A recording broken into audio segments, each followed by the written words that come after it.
Hello दोस्तों, राधे राधे, हर हर महादेव। मैं मीनाक्षी एक बार फिर अपने अगले वीडियो के साथ आपके सामने उपस्थित हुई हूँ। तो चलिए फटाफट से जान लेते हैं कि इस वीडियो में आप कौन सी जानकारी मुझसे लेने वाले हैं। इस वीडियो में हम छोटे बच्चे जो न्यू बॉर्न हैं, इन्फेंसी पीरियड के ही अंतर्गत ये टॉपिक है। तो न्यू बॉर्न बेबीज़ के बारे में ही हम इसमें जानेंगे। उनके सेंसरी कैपेसिटीज़ के बारे में हम यहाँ पे चर्चा करेंगे, जो कि काफ़ी रोचक होने वाली है, इसलिए वीडियो को अंत तक ज़रूर देखिएगा। सेंसरी कैपेसिटीज़ ऑफ इन्फेंट्स, जैसा कि अगर हम नॉर्मली भी देखें तो हमारे सेंस ऑर्गन 5-6 प्रकार के होते हैं।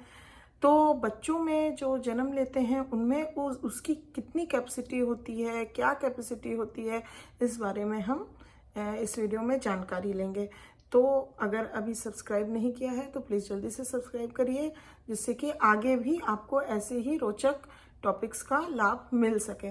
तो चलिए शुरू करते हैं।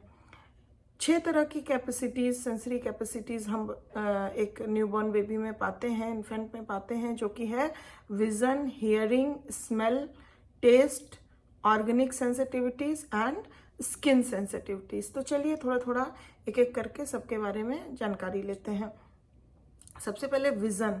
Newborn infants are far from blind, but their visual field is only about 1/2 that of adults, because the rods are undeveloped except around the phobia. सिर्फ फोबिया के अराउंड ही थोड़ी डेवलपमेंट होती है, रॉड्स के अराउंड कोई भी डेवलपमेंट नहीं होती है। इसलिए वो एक तरह से आप समझ सकते हैं कि जिस समय बच्चा जन्म लेता है वो टोटली ब्लाइंड तरीके से होता है। और कलर विजन उसके अंदर कलर विजन भी या तो टोटली एब्सेंट होते हैं, या होता भी है तो बहुत ही मिनिमल होता है, due to the undeveloped state of cones, क्योंकि कोन्स बहुत अच्छे से डेवलप नहीं हुए होते हैं, due to the muscle weakness, and the infant cannot focus both eyes on the same object simultaneously, and as a result everything is seen as a blur। उसको बहुत blurry दिखता है, clear vision नहीं उसकी हो पाती है। There is some evidence that infants respond to differences in brightness, but this evidence is inconclusive। The ability to follow a moving object and then move the eyes backward, optic nystagmus, appears during the first week of life for horizontal movements and later for vertical movements। तो next है hearing। It is believed that hearing is the least developed of all the senses at birth। birth के समय hearing senses सबसे least developed होती है at birth, partly because the stoppage of the middle ear with amniotic fluid for several days after birth makes it impossible for sound waves to penetrate to the inner ear where the cells for hearing are located, and partly because those cells are only partially developed। Low frequency tones can be heard sooner than those of high frequency, and infants respond sooner to the human voice than to other sounds। Hearing normally improves within the first 3 or 4 days after birth। Birth के 3 से 4 दिन में hearing उसकी जो होती है वो धीरे धीरे इम्प्रूव होने लगती है, और वो ह्यूमन वॉइस को बर्थ से ही रिकॉग्नाइज करता है in spite of other sounds, और धीरे धीरे वो 3 से 4 दिनों में इम्प्रूव होने लगती है, क्योंकि एमनियोटिक फ्लूइड जो होता है वो मिडिल ईयर से ड्रेन आउट हो जाता है।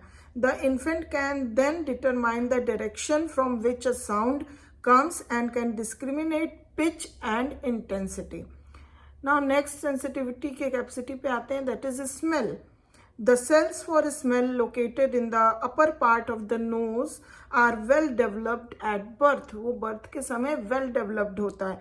That the infant can distinguish odors is shown by crying, head turning and attempts to withdraw from unpleasant stimuli। कोई भी तरह के ऑर्डर्स पे या अनप्लेजेंट स्टिमुलाई उसके सामने आज होने से वो कई प्रकार से अपने क्योंकि उसको वो स्मेल की सेंसेशन होती है, जिसके वजह से वो कई प्रकार के रिस्पॉन्स करके उसको अनप्लेजेंट बिहेवियर को शो करता है, जैसे कि वो रो के, हेड को घुमा के, या फिर उस चीज से मतलब अपने आप को विड्रॉ करने के एक्शंस को करके, रिस्पॉन्सेस को करके उस अनप्लेजेंट स्टिमुलाई के प्रति अपना रिस्पॉन्स देता है। और by sucking and relaxing the body in response to pleasant stimuli, अगर उसके सामने कुछ प्लेजेंट स्टिमुलाई होते हैं, स्टिमुलस होते हैं, तो वो अपनी सकिंग एंड रिलैक्सिंग बॉडी का रिस्पॉन्स देके उस चीज को प्रदर्शित करता है। तो इसलिए कहा जाता है कि जो ये उसका स्मेल का सेंस कैपेसिटी है वो एट बर्थ fully developed रहता है। Now next comes the taste sensitivity, because taste is markedly influenced by smell, and because the cells for taste located on the surface of the tongue and in the cheek areas are well developed, the infant sense of taste is keen. The infant had generally positive reactions, relaxing the body and sucking in response to sweet stimuli, and generally negative responses like crying and screaming in response to salty, sour and bitter stimuli. Sweet stimuli को test आने पे वो बहुत अपने body को relax करके response करता है या सकिंग सेंसेशन करके रिस्पॉन्स देता है, इन स्पाइट ऑफ अगर वो किसी भी तरह का अनप्लेजेंट स्टिमुलाई को टेस्ट करता है, जैसे कि साल्टी, सोर या बिटर टेस्ट को, तो वो जो है उस तरह से नेगेटिव रोने लगेगा या फिर स्क्रीमिंग करने लगेगा, उस तरह से अपने रिस्पॉन्स को वो शो करता है, क्योंकि स्मेल के साथ साथ टेस्ट भी फुली डेवलप्ड होता है at the time of birth. Next that sensitivity is organic sensitivities. Sensitivities to hunger is fully developed at birth, and hunger contractions occur within the first day of life, and thirst is also appears then, क्योंकि hunger के साथ thirst भी appear हो जाता है और ये at the time of birth से ही उसको ये sensitivities developed रहती हैं। Next sensitivities is skin sensitivities. The sense organs for touch, pressure and temperature are well developed at birth. Birth के समय touch का sensation, pressure and temperature जो है वो fully developed होते हैं and lie close to the surface of the skin.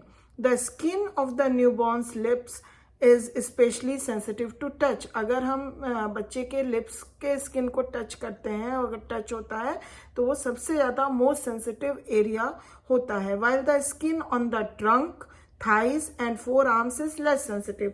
अगर हम उसके ट्रंक और या फिर उसके थाइज और फोर आर्म्स के स्किन को टच करते हैं तो वो थोड़ा एज कंपेयर टू लिप्स वो लेस सेंसिटिव होता है। Sensitivity to cold is more highly developed than sensitivity to heat. उसे ठंडे की सेंसिटिविटी ज़्यादा होती है हीट से ज़्यादा। Sensitivity to pain is weak for the first day और two after postnatal life and then improves rapidly. Pain responses developed earlier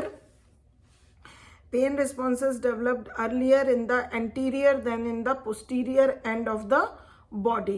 तो इस तरह से कुछ ये 6 सेंसिटिविटी कैपेसिटीज होती हैं न्यूबॉर्न बेबी की, जिसको हमने आज जानकारी ली और मैं आशा करती हूँ कि आपको ये जानकारी काफ़ी अच्छी लगी होगी और अगर पसंद आई तो प्लीज़ एक लाइक ज़रूर कर दीजिए, हो सके तो शेयर भी करिए और अभी तक भी सब्सक्राइब नहीं किया है तो प्लीज़ सब्सक्राइब करिए। आगे मैं अपने वीडियो में और भी बहुत अच्छे टॉपिक्स लेकर आने वाली हूँ जिसको आप सुनेंगे, देखेंगे तो आपको बहुत कुछ जानने का मौका मिलेगा।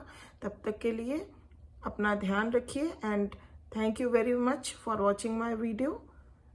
Bye bye, take care.